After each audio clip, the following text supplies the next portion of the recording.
Have you ever wondered why the vast majority of companies never become truly great, but instead languish in the purgatory of mere competence? We are conditioned to believe that the enemy of the great is the bad, the incompetent, or the disastrous, but the sensational, counterintuitive truth revealed in Jim Collins's 5-year research odyssey, Good to Great, is that the enemy of the great is the good. We do not have great schools because we have good schools. We do not have great governments because we have good governments. Few people attain great lives precisely because it is so easy to settle for a good life. This realization strikes with the force of a revelation. Good is not the stepping stone to great, it is the barrier. The narrative begins in a research laboratory in Boulder, Colorado, where Collins and his team of researchers embarked on an archetypal treasure hunt. They were looking for a specific, almost mythical creature, the company that defied the laws of business gravity. They sifted through 1.435 companies, looking for those that had performed at or below the general stock market for 15 years. And then, at a transition point, cumulatively returned at least 3 times the market over the next 15 years. They found only 11. These 11 companies were not the ones you would expect. They were not the darlings of the media. They were the ugly ducklings that quietly transformed into swans while the world was watching the peacocks. The story of Good to Great is the story of what happened inside that black box of transformation. The first curtain rises on a character who defies every stereotype of the modern corporate hero. We expect a charismatic visionary, a larger-than-life personality who rides in on a white horse to save the day. Instead, we meet Darwin Smith. When Smith was named CEO of Kimberly-Clark, the old paper company was languishing. Its stock had fallen 36% behind the market over the previous 20 years. Smith himself was an unpretentious man who looked more like a farm boy than a titan of industry. He was shy, awkward in social situations, and lacked the swagger of a celebrity CEO. He was a lawyer who had once been told he would never make it in the business world. But underneath this unassuming exterior lay a stoic, almost terrifying will. Darwin Smith possessed the ferocity of a badger. Shortly after becoming CEO, he was diagnosed with nose and throat cancer and told he had less than a year to live. He informed the board that he was not dead yet, and he had no intention of dying soon. He commuted weekly from Wisconsin to Houston for radiation therapy and lived for another 25 years. Creating one of the greatest corporate transformations in history. The pivotal moment of Smith's leadership, and the defining moment for Kimberly-Clark, came when he looked at the brutal facts of the company's existence. Kimberly-Clark was a paper mill company. They made coated paper. It was a good business, a safe business, but Smith realized it was a business with no future. He looked at the consumer products division, brands like Kleenex, and saw a diamond buried in the rough. In a move that Wall Street analysts called stupid and the business press called suicidal, Darwin Smith decided to sell the mills. He sold the history of the company. He sold the very machines that made the paper. He took the proceeds and threw them into a do-or-die battle against the giants of consumer products, Procter & Gamble and the Scott Paper Company. It was the business equivalent of burning the ships upon reaching the shore. There was no retreat. If they failed, the company would die, but they didn't fail. Under Smith's quiet, steely guidance, Kimberly-Clark beat Procter & Gamble in 6 of 8 categories and generated cumulative stock returns 4.1 times the general market, beating Hewlett-Packard, Coca-Cola, and General Electric. This narrative arc introduces the concept of level 5 leadership. The analysis reveals a shocking dichotomy. The leaders of the comparison companies, those that failed to become great, were often level 4 leaders, effective, charismatic, and egocentric. They were the genius with 1,000 helpers. They set the vision, and the organization existed to execute their will. When they left, the company crumbled. Darwin Smith was a level 5 leader. He possessed a paradoxical mix of personal humility and professional will. He was ambitious, but his ambition was first and foremost for the institution, not for himself. When the company succeeded, level 5 leaders looked out the window to credit factors other than themselves, luck, the team, the market. When the company failed, they looked in the mirror and took full responsibility. The gargantua, leaders of the comparison companies did the opposite. They looked in the mirror to preen when things went well, and looked out the window to blame bad luck when things went wrong. The lesson is clear: charisma can be a liability. The most effective leaders are often those who are constitutionally incapable of boasting, yet possess an incurable need to produce sustained results. With the leader in place, the narrative shifts to the vehicle itself, the bus. Conventional wisdom dictates that a new CEO should set a new vision and then find the people to execute it. Vision first, people second. The study shattered this myth. The executives who ignited the transformations from good to great did not figure out where to drive the bus and then get the people to take it there.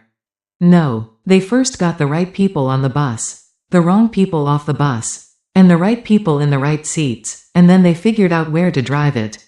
This is the principle of ***, first who, then what, ***. The story takes us to the halls of Wells Fargo in the 1970s.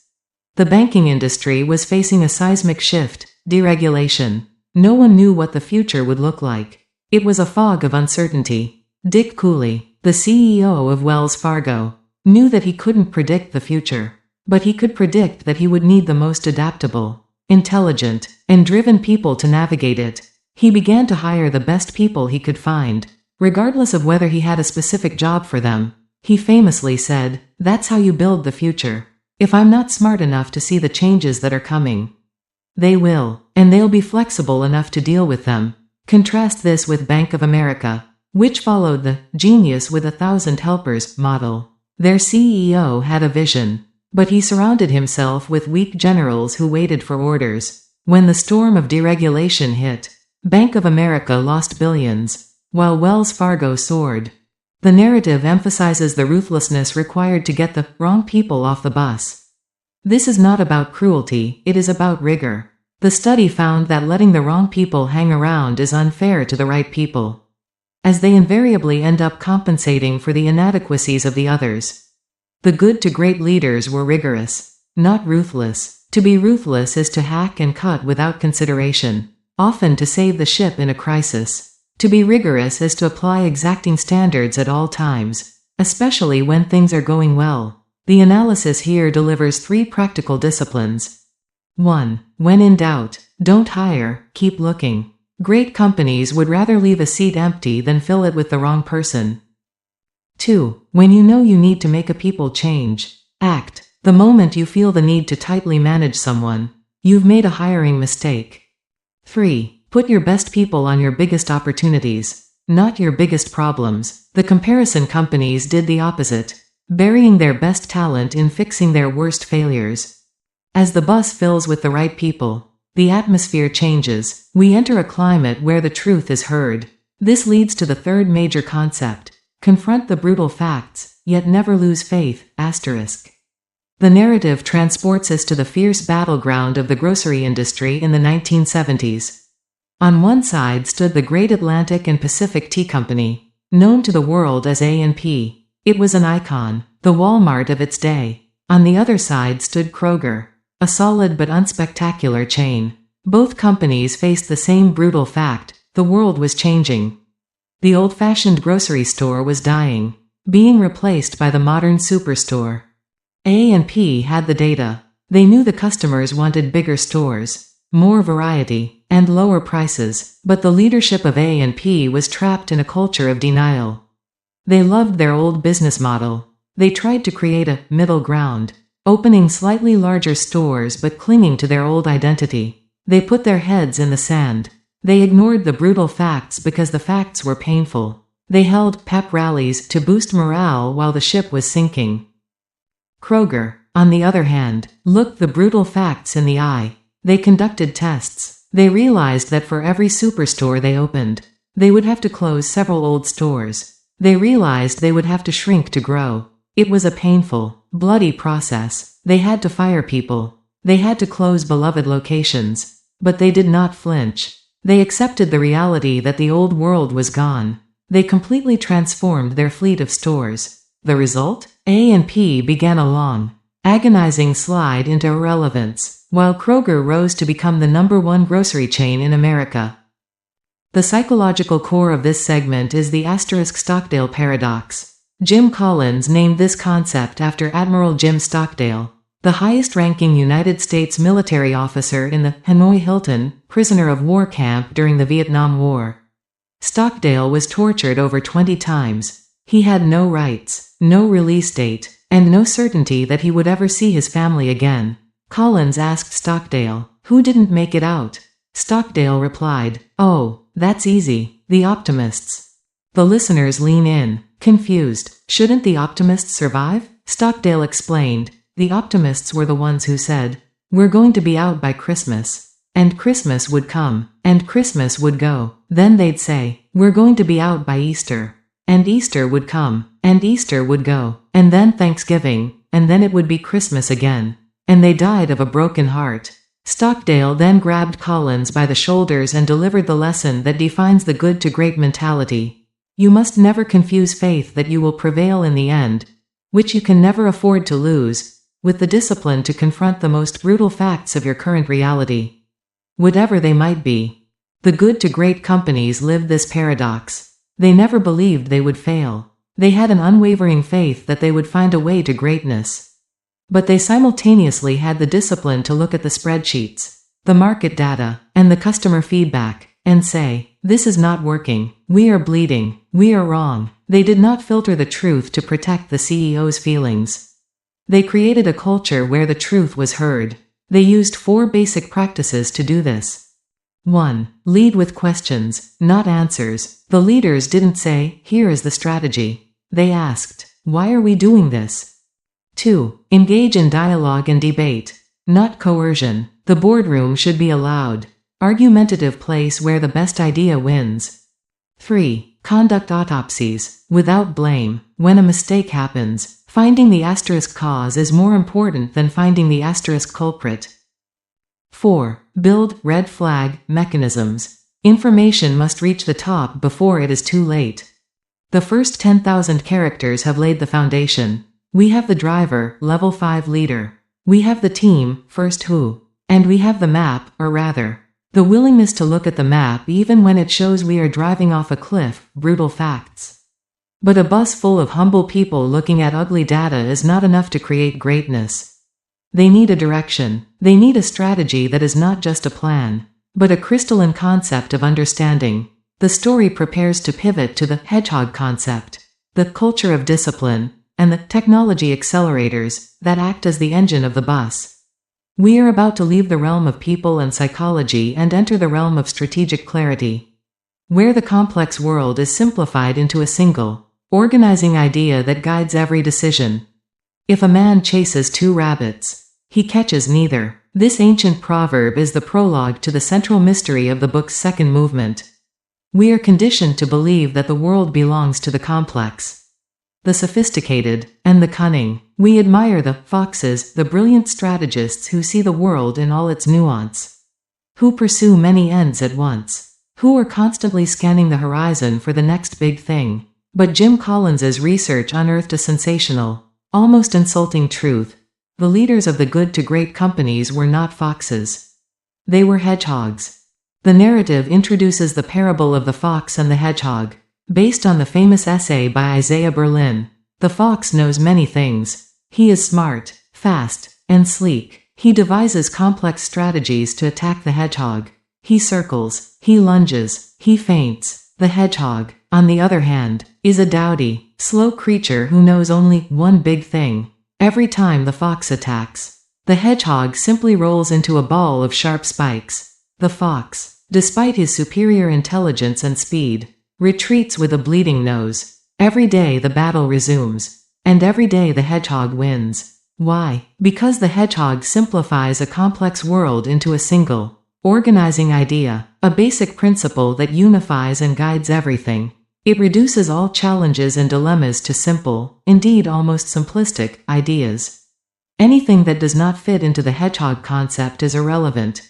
The story transports us to the boardrooms of the comparison companies. They were foxes. They were scattered, diffused, and inconsistent. They launched new initiatives every year. They bought companies in unrelated industries because diversification was the trend. They chased growth for the sake of growth.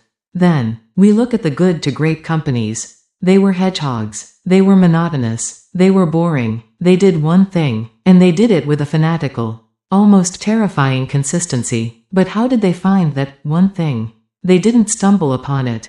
They discovered it through a rigorous process of introspection called the *3 circles. Imagine 3 intersecting circles. Circle 1. ***, what you can be the best in the world at. Note the distinction. Not what you want to be the best at, but what you can be the best at. It is an honest acknowledgement of your genetic encoding. If you are a concert pianist but have small hands, you will never be the best in the world, no matter how hard you practice. The good to great companies had the discipline to say, we are good at this, but we can never be the best, so we will stop doing it. Circle 2. ***, what drives your economic engine. This is the search for the single denominator, profit per X, that has the greatest impact on your economics. Circle 3. ***, what you are deeply passionate about. This is not about stimulating passion, it is about discovering what makes your people's blood boil. You cannot manufacture passion, you can only discover it. The hedgehog concept is the sweet spot where these 3 circles overlap. The narrative illustrates this with the story of Walgreens. In the 1970s, Walgreens was just another drugstore chain, competing with Decode, but then, Walgreens found its hedgehog. They looked at the 3 circles. 1. Could they be the best in the world at being a convenient drugstore? Yes, they realized that convenience was their superpower. They started clustering stores so tightly that people would never have to walk more than a few blocks to find one. They invented drive-through pharmacies.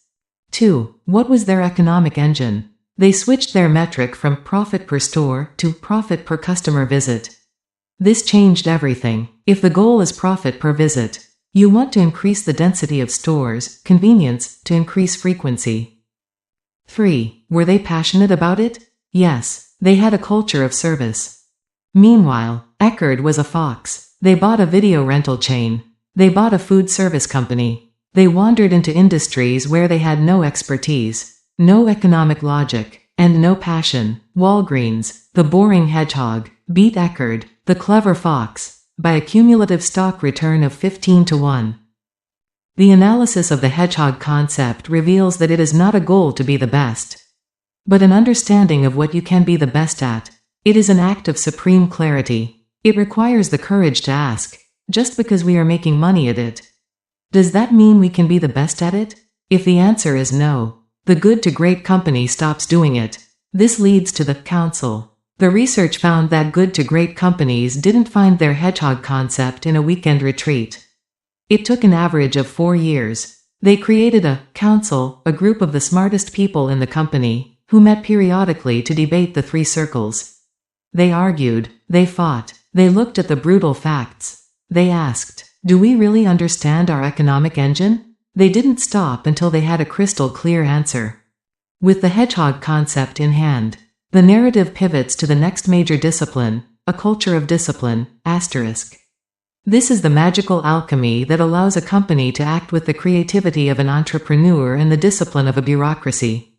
The story begins with a paradox. Startups have culture, creativity, but no discipline. As they grow, they trip over their own feet. Chaos ensues. To fix the chaos, they hire professional managers who institute bureaucracy, rules, procedures, handbooks. The bureaucracy kills the entrepreneurial spirit. The creative people leave. The company becomes mediocre. The good to great companies avoided this death spiral. They built a culture of discipline. This does not mean a culture of tyranny. It means getting disciplined people, level 5 leaders, engaging in disciplined thought, hedgehog concept, and then taking disciplined action. When you have these 3, you don't need hierarchy, you don't need bureaucracy, you need freedom within a framework, The narrative uses the analogy of an airline pilot. The pilot operates within a strict framework, air traffic control, safety checklists, flight path. He cannot just decide to fly to Hawaii because he feels like it. But within that framework, dealing with turbulence, landing in a storm, he has total freedom and responsibility. The most sensational example of this discipline is the story of Dave Scott, a 6-time Ironman triathlon winner. In training, Dave Scott would ride his bike 75 miles, swim 20.000 meters, and run 17 miles. But the detail that shocks the listener is this: Dave Scott would rinse his cottage cheese before eating it to wash off the excess fat. He did not have a coach standing over him with a whip. He rinsed the cottage cheese because he believed that every ounce of fat was an obstacle to his goal. That is the culture of discipline. It is not about a tyrant forcing people to work hard. It is about a culture where people are so committed to the hedgehog concept that they rinse their cottage cheese without being asked. This discipline manifests most powerfully in the stop doing list. Most companies have to-do lists.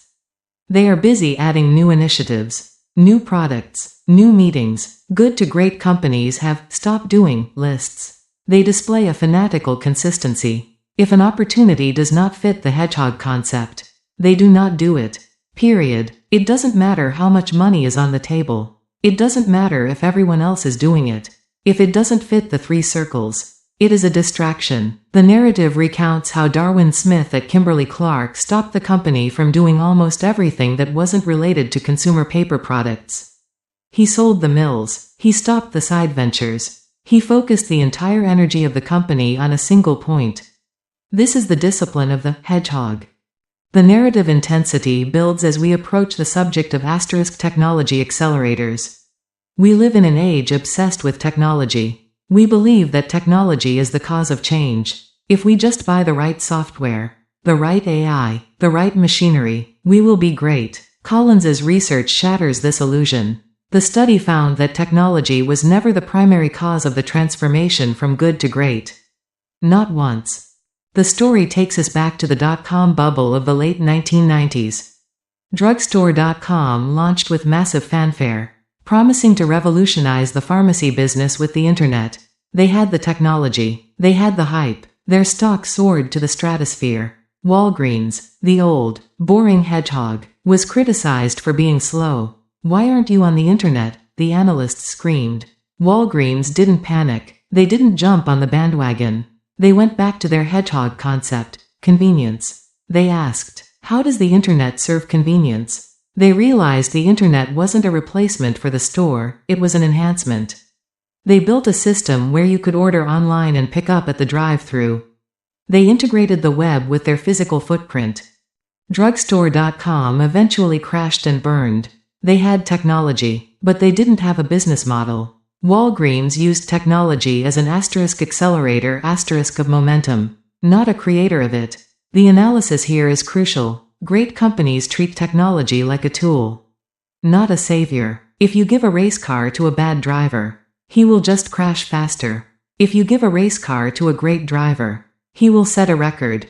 Technology accelerates what you already are. If you are undisciplined, technology will accelerate your chaos. If you are disciplined, technology will accelerate your growth. The good to great companies were pioneers in the application of technology. But they did it differently. Kroger was the first to use barcode scanners. They didn't do it to be high-tech. They did it because it fit their hedgehog concept of increasing throughput and lowering costs. They didn't talk about the technology, they talked about the results.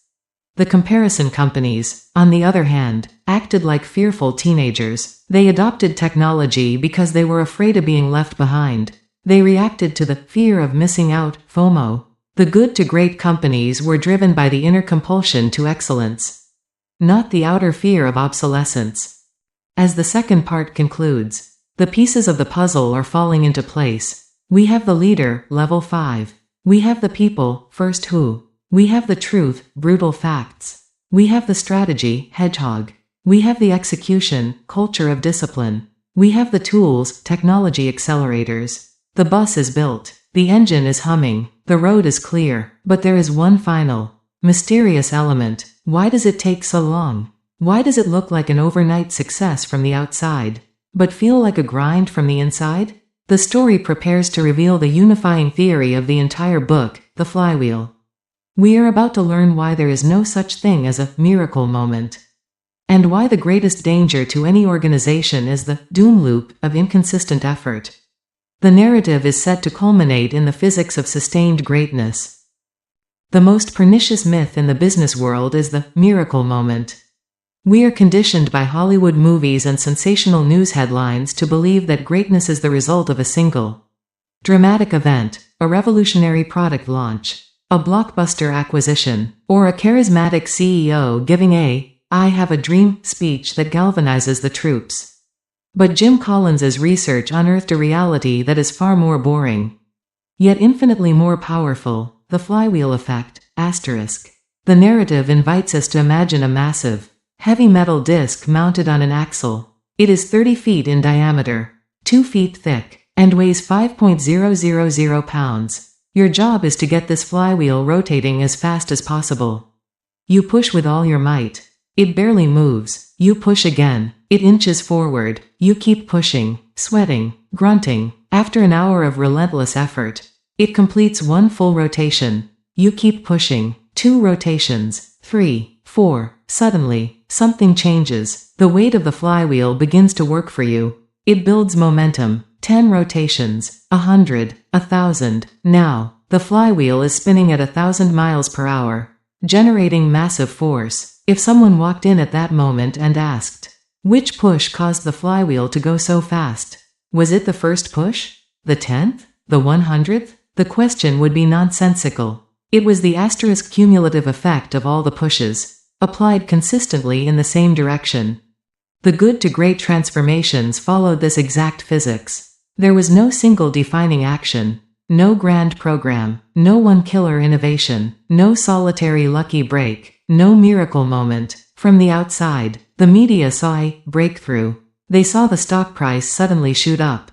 They wrote articles about the overnight success. But from the inside, the leaders of these companies were baffled. What breakthrough? They asked. We've been doing the same thing for 15 years. The narrative recounts the story of Circuit City in the 1980s. Before it became a giant, it was a mediocre appliance store. They didn't suddenly invent the concept of the consumer electronics superstore.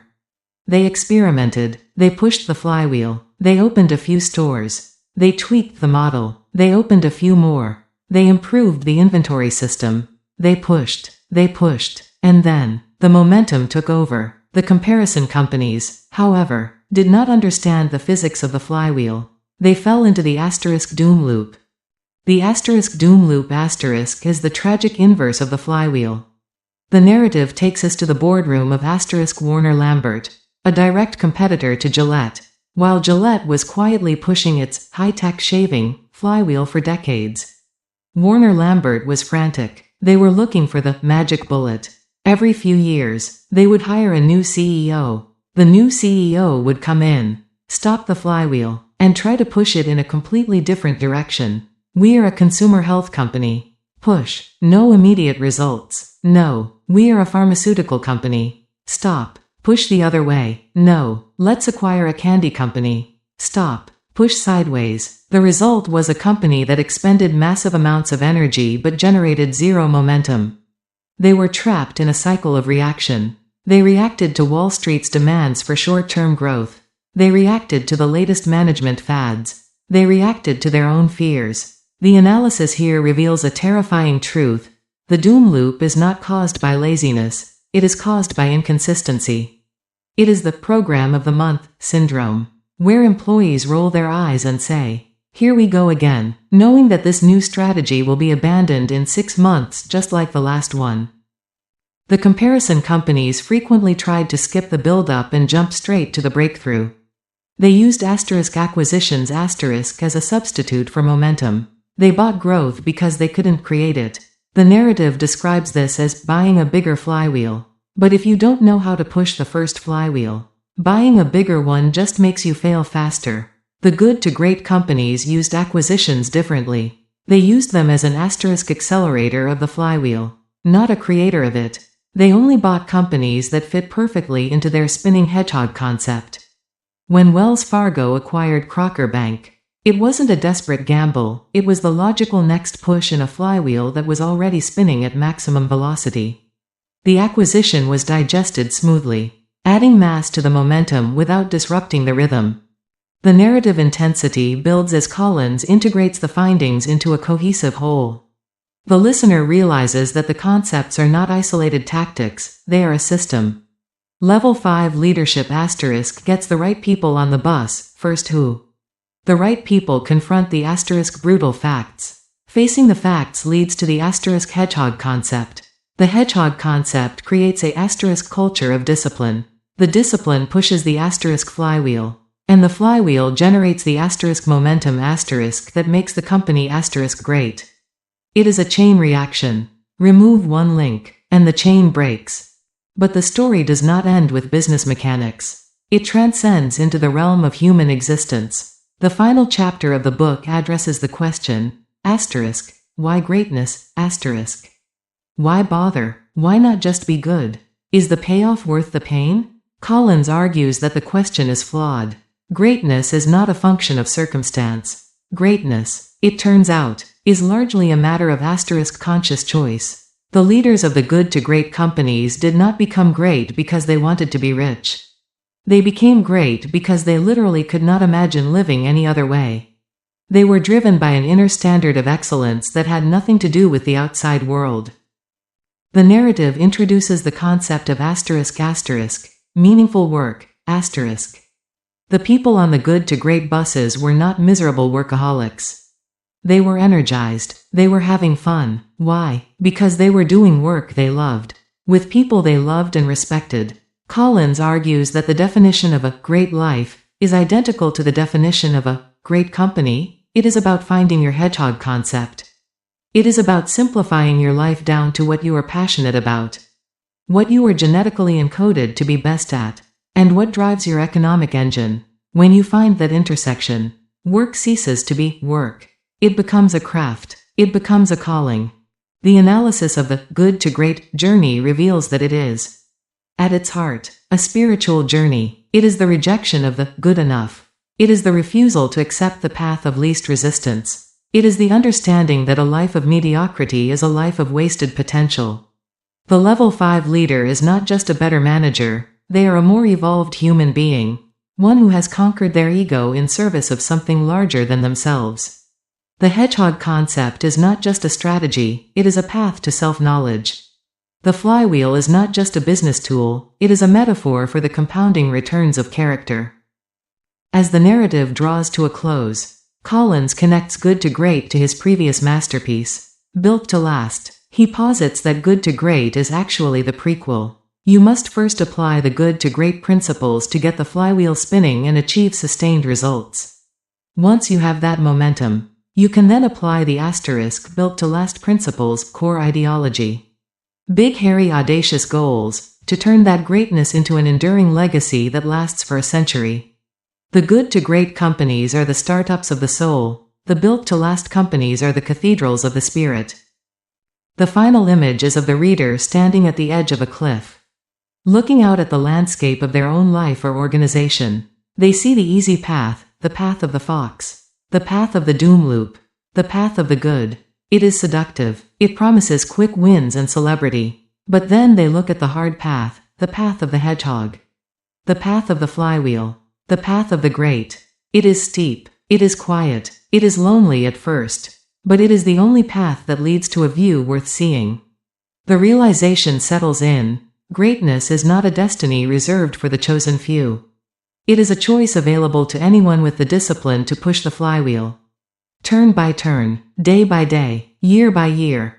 Analyze the ultimate meaning that the book intends to convey. * Good to Great is a manifesto for disciplined excellence. * Jim Collins's core message is that greatness is not a matter of luck, circumstance, or genius, it is a matter of discipline.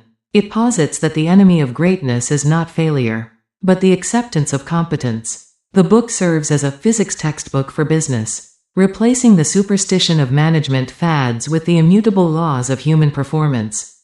The final lesson is one of existential agency. You have the power to build something great.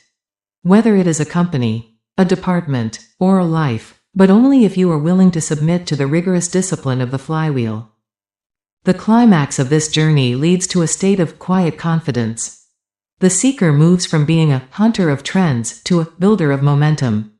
They realize that the media celebrates the noise, but history rewards the signal. The journey ends with the understanding that the push is the point. The joy is not just in the speed of the flywheel, but in the shoulder against the wheel, in the company of others who care just as much as you do. Greatness is not a function of circumstance. Greatness, it turns out, is largely a matter of conscious choice.